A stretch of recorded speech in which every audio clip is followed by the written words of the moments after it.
This is LuigiRocks132, and today we are ranking the top 20 best Mario games.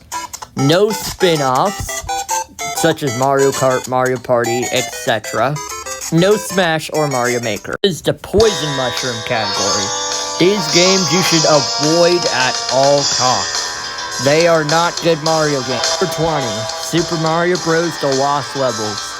Oh boy, these levels are lost for a reason. They literally have a mushroom that kills you, really hard level design, and you have to beat it 8 times.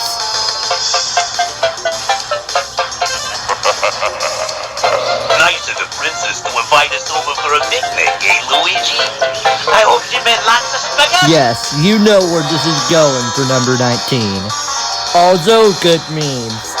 Another CDI train wreck. Hotel Mario bombed, and it was the worst Mario game in existence. Number 18. Super Mario Bros. The Lost Levels, Super Mario All-Stars. This is just the same game, but 16-bit and on the Super Nintendo. Number 17. Super Mario Run. Yeah, it's just a Mario phone game. It's not worth the time. Because Mario Run it's an auto runner. Yes, a Mario game on a phone that's an auto runner. And you can only play World 1 and you have to play $10 just to get the extra level. Yeah, no. Next is the Super Mushroom category. These games are just games that are just good old harmless fun. First, let's start off with New Super Mario Bros. 2.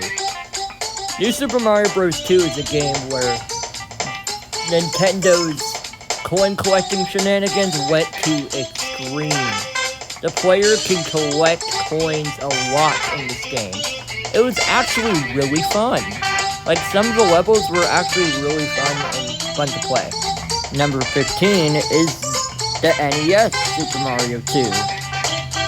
The NES version is an odd duck because it's actually a reskin of Yume Kojo's Doki Doki Panic, which was made by the Yume Kojo Festival in 1987. It still has fun gameplay, and it doesn't have the stomping abilities like the other ones, but without Mario 2, we would have had iconic mainstays like Shy Guy, Birdo, and many more. For number 14, we have New Super Mario Bros. New Super Mario Bros. Was a game that released in 2006 on the DS.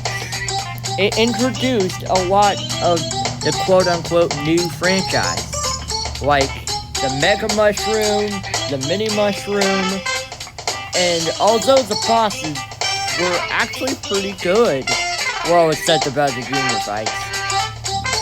You can fight a mole tank, and they even had mini-games like Mario Party did. This is a must-play DS entry.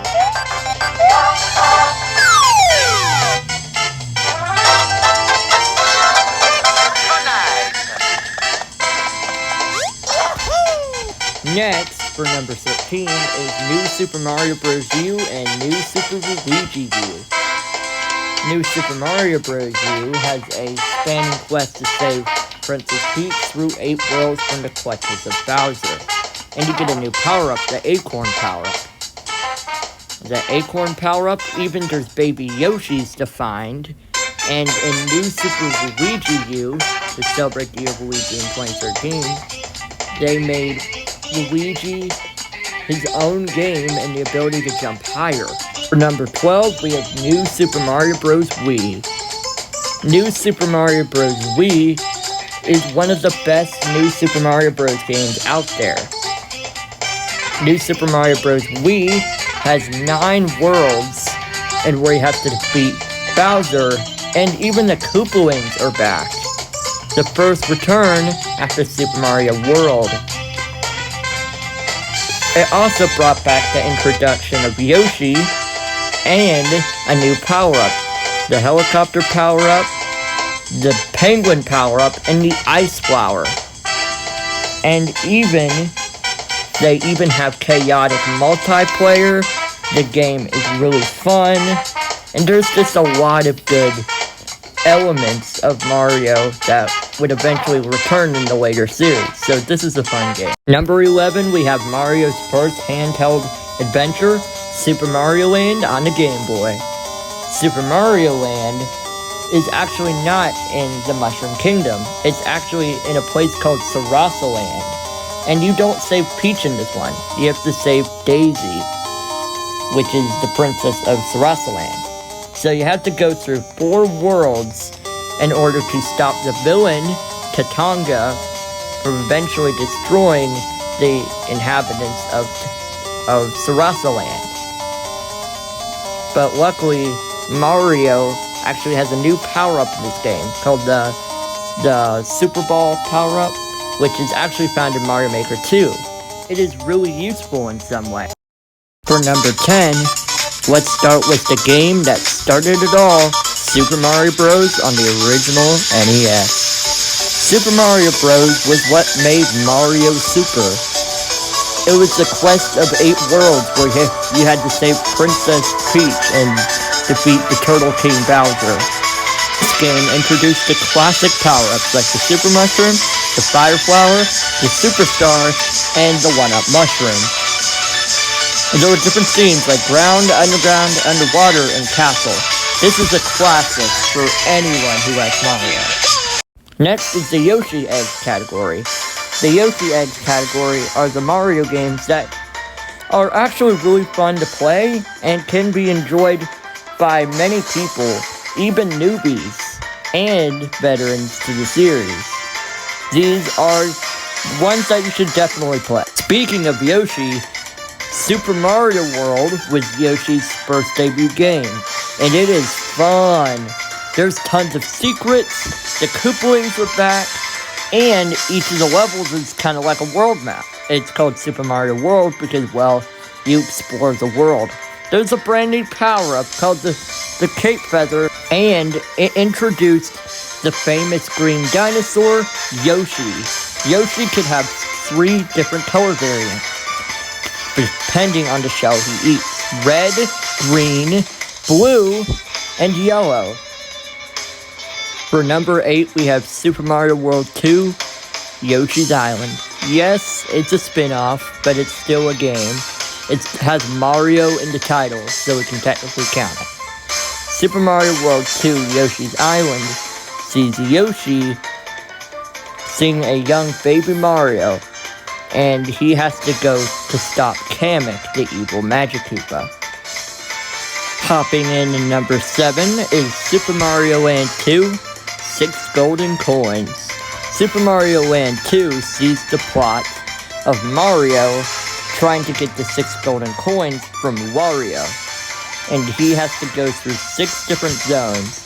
The amazing sequel introduced a new power-up for Mario, the Magic Carrot. It allows Mario to hover in the air and even glide. At number 6 is Super Mario 3D Land and Super Mario 3D World. Let's first talk about Super Mario 3D Land. Super Mario 3D Land has the plot of an average Mario game. Mario has to stop Bowser through 8 different worlds, just like in every other game.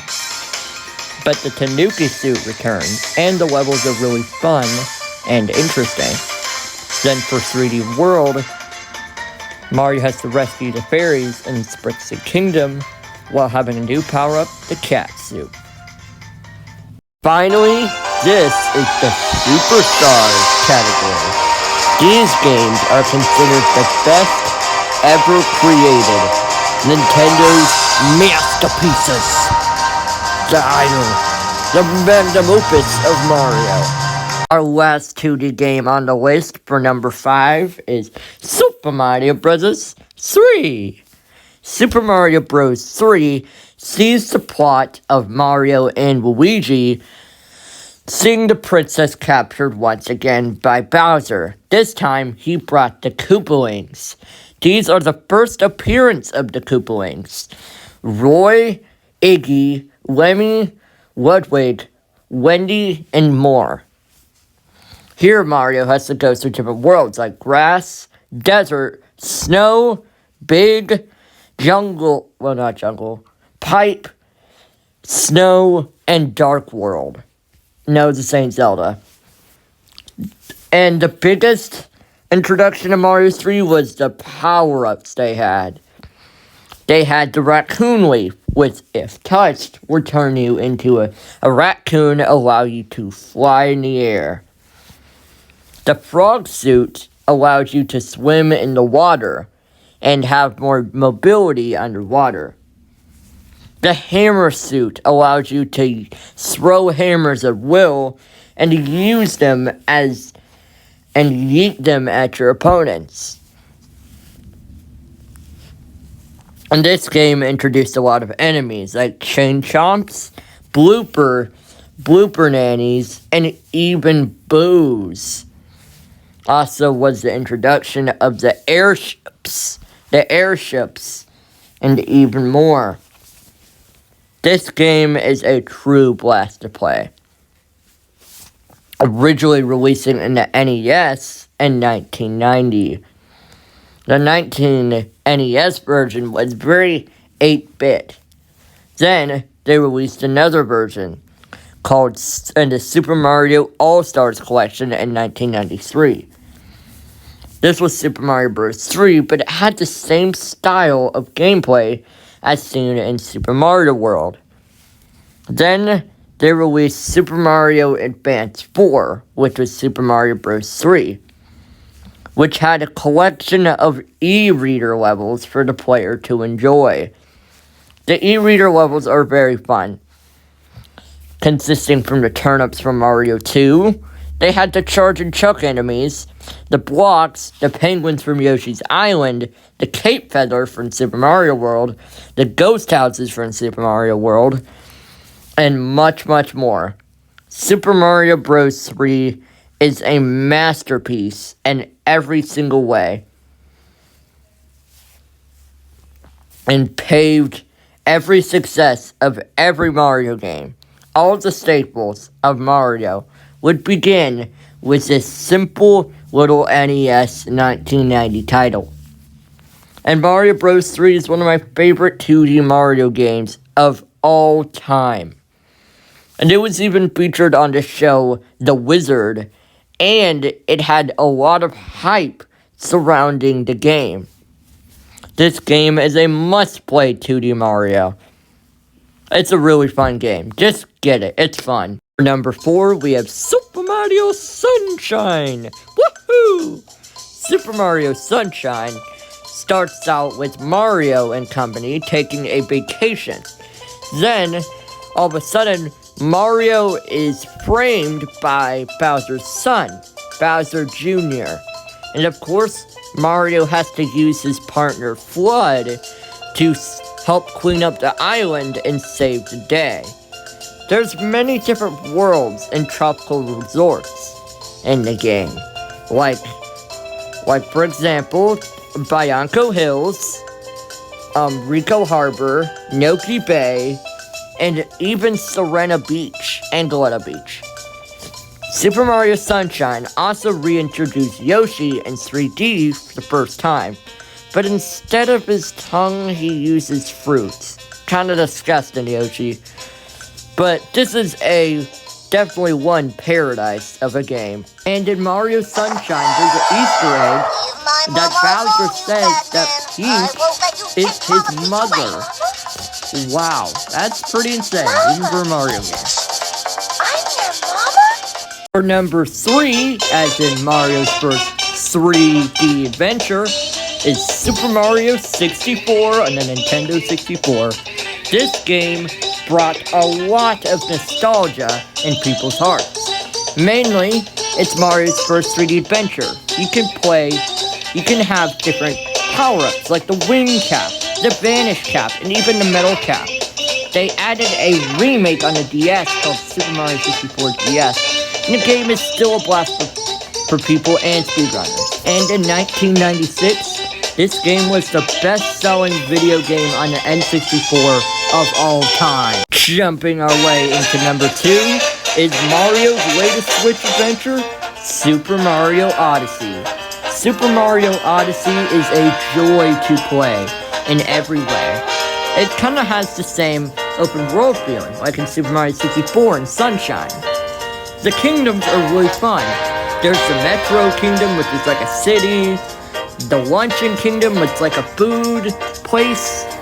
The Cap Kingdom, well, which is the home of Cappy, which you can capture anything and turn into it.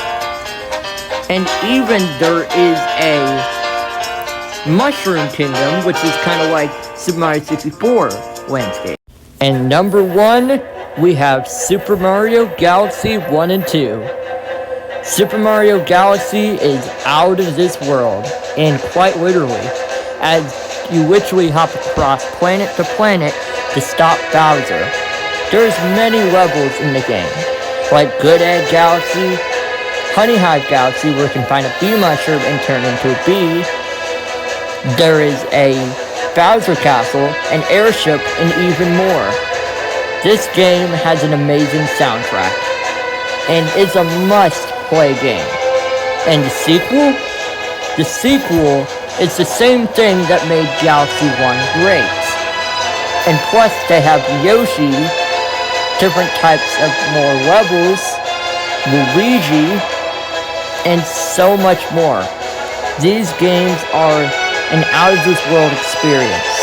The first games that introduced Rosalina and many other mainstays. The plot of these games is you have to recover the stolen Power Stars from Bowser.